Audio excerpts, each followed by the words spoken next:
Subscribe to our YouTube channel and press the bell icon for the latest updates.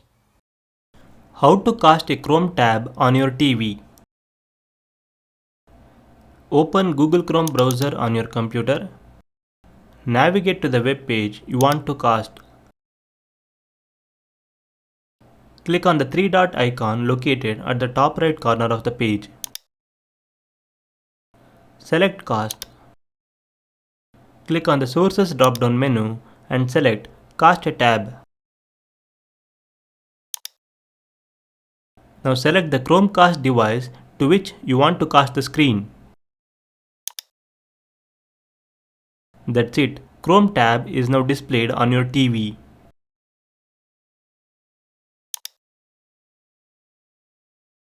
This is how you can cast a Chrome tab on your TV. Thank you for watching.